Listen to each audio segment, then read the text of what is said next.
sa volleyball, ganun din eh. Kung wala kang depensa, paano ka naman uopensa? And so I think, yes, spectacular. It's what we usually notice, no, yung mga atake. Pero importanteng depensa. And you can almost sense that the coaches work more on the defense rather than on the offensive side. Oh, yes. Cruz, and now we go the other way. Lyceum is on the board. And you can see the energy from Lyceum. Artates scoring the first point for the ladies from Intramuros. Imaculango with a good set. Tabaquero fires. It's easily handled. In the air we go. Here's the high import. Violation.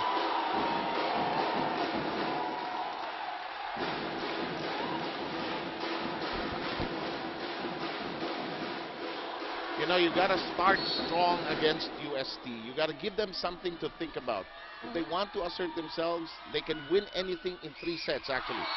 Now, this might be a best time when just a little UST is off sync. Yes, that's right. And, you know, if you're up against teams as strong as UST, mahirap yung ikaw yung humahabol eh. Yes. You always have to make sure na dikit kayo palagi. Stay close to them. You don't want them to start feeling good about themselves. Tabaquero rejected, but that's out. That could have been a good block, but I think that attack was a tad bit too strong.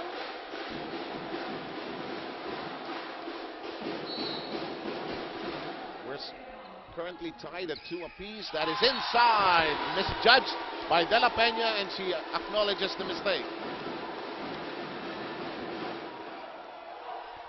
You know, you're not usually accustomed to your libero making those kinds of mistakes, but it does happen. She tries to keep it in play now. It only goes to show probably that they're also human. Absolutely. Maizo trying to be creative with the open spot, missed it. Maizo had the right thing in mind, and she actually had the right position. Left-handed itong si Maizo, no? So tamang-tama yung angulo ng kamay niya, but then again, it was a bit too short. We're currently tied at 3 apiece. Long!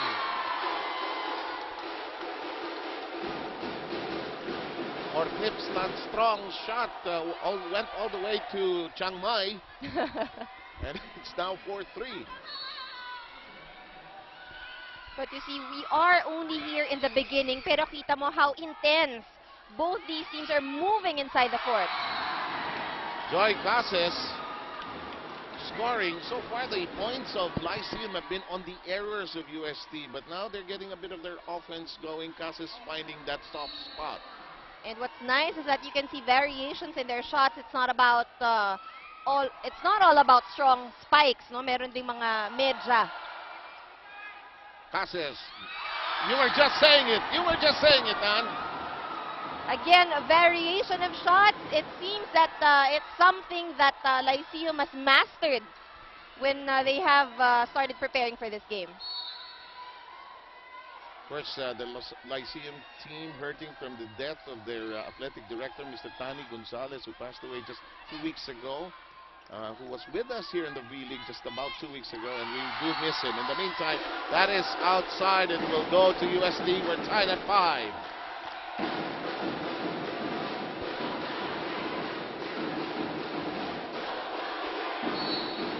We have Maizo serving for UST. De La Peña, Abacunda Cases, long.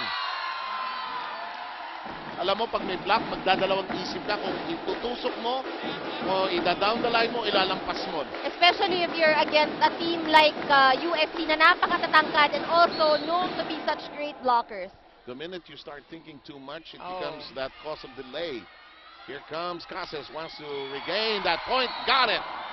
And this time around, she made the right decision. Nakita niya kanina, no, the first attempt, nag-alanganin siya, lumabas yung bola. But this time, naisip niya, it's her chance. Pinalabas niya sa kamay ng blockers ng UST. Well done, winalis niya. 6-all ang ating bilang. We're keeping score at home. Our score is tied at 6. Reverse. Handled well by Portnip. Into the air we go. Guliman is already there. Malakas.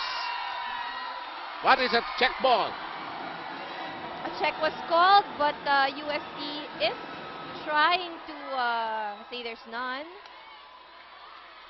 You know, Coach Bilet Ponce de Leon was saying, mahirap din kalaban ang Lyceum because they have a very good Thai import. Ganda ng basics eh. And we were talking about how Thailand has overtaken us already in terms of their volleyball program, where in the 90s we used to dominate them. In the meantime, our score is tied at 7. Ito, o-order na ako ng pizza. Ayaw naman gumalaw na score eh. You see how talagang palit-palitan lang ng score, ano? Oh! Guliman! We were just talking about her earlier on, before the start of the game. We've seen such a big improvement from Nika Guliman. And we hit our first technical timeout. Last 2 points of Lyceum courtesy of Guliman.